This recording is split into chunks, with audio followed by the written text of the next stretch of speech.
Imagine a woman who ruled the ancient world, charmed powerful rulers, and changed the course of history. But did you know that this woman, Cleopatra, was not a beauty? Her power lay in something else. Let's dive into her amazing story. When we hear the name Cleopatra, the first thing that comes to mind is the image of a fatal beauty who conquered the most powerful men of the ancient world. But what if this is just a myth? Contemporaries described her appearance as far from ideal. However, this did not prevent her from captivating Julius Caesar and Mark Antony, and with them, and the whole world. Born into the Ptolemaic dynasty, the Greek rulers of Egypt, Cleopatra knew from childhood that her destiny was a struggle. A struggle for power, for survival, for a place in history. Unlike her predecessors, she didn't just rule the country. She understood it. Cleopatra was the first of the dynasty to learn the Egyptian language, communicated with the people, studied traditions and religion. While other kings remained strangers in their own kingdom, she became its true queen.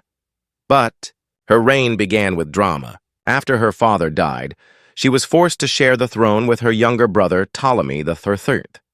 Technically, they were supposed to rule together, but in reality, Cleopatra was quickly pushed out of power. The conspirators at court saw her as a threat and decided to get rid of her.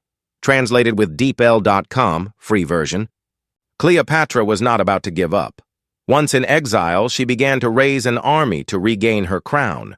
But her younger brother and his advisors were already entrenched in Alexandria and were not going to cede power. And then Julius Caesar appeared on the scene. The great Roman general arrived in Egypt to sort out local strife, and first of all, to demand the huge debts the Ptolemies owed to Rome. Ptolemy III hoped he could sway Caesar to his side, but Cleopatra came up with a cunning plan. She sneaked into the palace by hiding in a carpet. According to one of the most famous legends, her faithful servant rolled up the queen in a luxurious cloth and carried her straight to Caesar's chambers. When the bundle was unwrapped, before the Roman commander appeared not just a runaway princess, but a woman who could play big. Caesar was amazed by her intelligence, charisma, and determination. He realized in front of him is not just a queen, but a real ruler who is ready to fight for her country. It was from this moment Cleopatra's fate changed forever. Cleopatra didn't just charm Caesar, she convinced him to support her in her bid for the throne. The Roman commander saw her as a favorable ally who could keep Egypt in the orbit of Rome's influence. And soon, he showed his strength. When Ptolemy III's troops tried to get rid of Caesar, he responded harshly. War broke out in Alexandria. The city turned into a battlefield, and the famous Library of Alexandria was partially burned in the fire. As a result, Ptolemy III died, and Cleopatra entered the capital as a full-fledged queen. But her history with Caesar did not end there. Between them erupted romance, which shook the entire ancient world. Despite the age difference, Cleopatra was about 21 years old and Caesar over 50. Their union was not just passionate, but politically powerful. Soon they had a son, Ptolemy Caesarion, whom Cleopatra declared heir to both thrones. However, in Rome, not everyone was not happy about this development. Union with the Egyptian queen made Caesar even more powerful, and this inspired fear in his enemies. Over Cleopatra was already beginning to fade the shadow of a new danger. After his victory in Egypt, Caesar brought Cleopatra to Rome. It was an unprecedented step. The Egyptian queen, in luxurious clothes and with an exotic entourage, lived in Caesar's villa, causing admiration and hatred of the Roman elite. Roman patricians saw her as a threat. Rumors that Caesar is going to declare himself king and marry Cleopatra stirred the minds of senators. In their eyes, he had already gone too far. And soon, the conspirators struck. In the Ides of March, 44 BC, Gaius Julius Caesar fell at the hands of assassins. His death came as a shock to Cleopatra. In Rome, she had nothing more to do. She urgently left the city and returned to Egypt. But her ambitions did not die. Now she had the only trump card, her son Caesarion, heir to the great Caesar. But to hold on to the throne and power, she needed a new ally. And soon she found him. Mark Antony. One of the most powerful men in Rome was in her net. Cleopatra knew how to charm men. When Mark Antony summoned her to a meeting in Tarsus, she did not just arrive. She made a real show. The Egyptian queen arrived on a gilded barge like the goddess Aphrodite, surrounded by musicians and fragrant clouds of incense. Antony was captivated at first sight. The Roman commander, known for his love of pleasure, quickly became captive to her charms. Cleopatra not only captivated him with her beauty, but also offered him what he craved: power, the riches of Egypt, and a loyal ally in his struggle for control of Rome. Antony stayed with her. In Alexandria, they indulged in lavish feasts, grand games, and unbridled pleasure. They even created their own mysterious order of inseparable merrymakers, organizing such parties, about which for centuries went legendary. But there was something more behind the fun. Their alliance was not just an affair, it was a strategic game for the throne.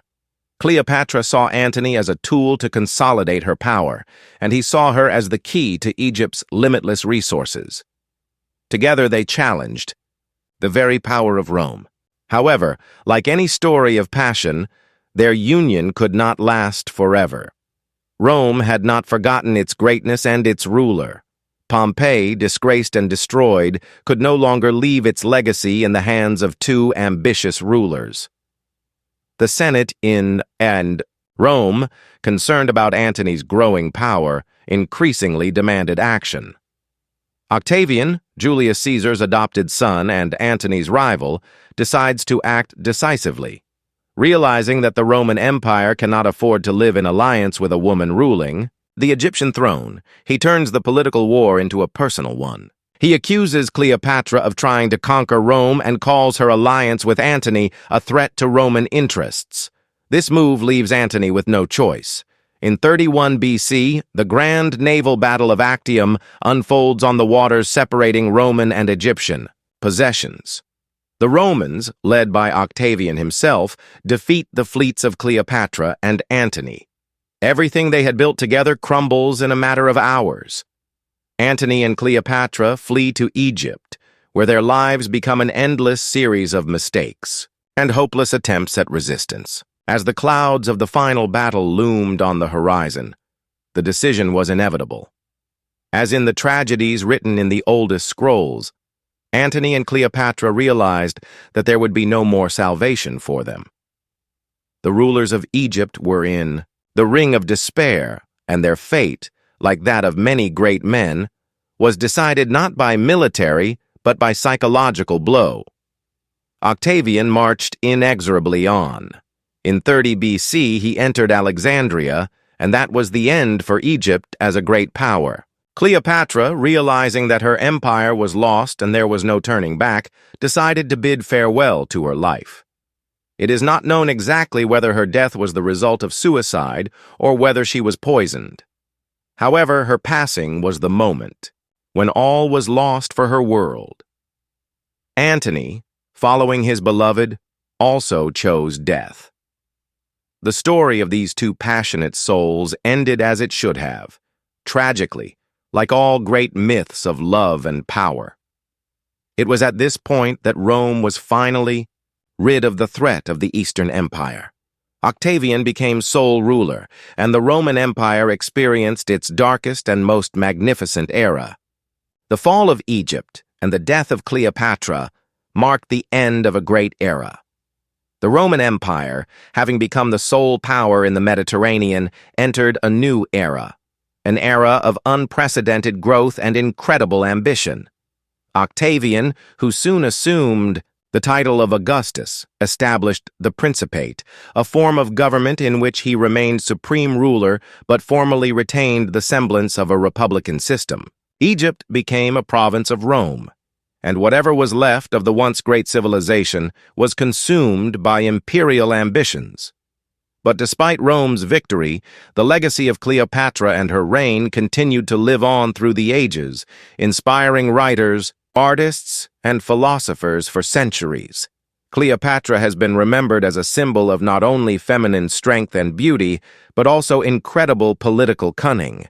She was a woman who challenged the most powerful empire of her time, and although her efforts failed, her personality and her legacy have continued to inspire generations. Cleopatra VII, like her life, was full of tragedy, passion, and historical twists and turns.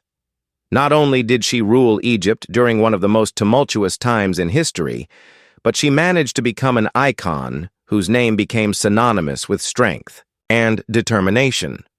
Her political acumen and ability to manipulate world powers such as Rome will remain in the annals of history as an example of tremendous ambition and the ability to achieve her goals despite external and internal threats. Although her reign ended tragically and Egypt became part of the Roman Empire, Cleopatra's legacy lives on to this day. Her life remains a source of inspiration for generations to come, reminding us that even in the most difficult circumstances, human beings are capable of great deeds. Cleopatra was more than just a queen. She has come to symbolize the indelible mark that outstanding individuals leave on history.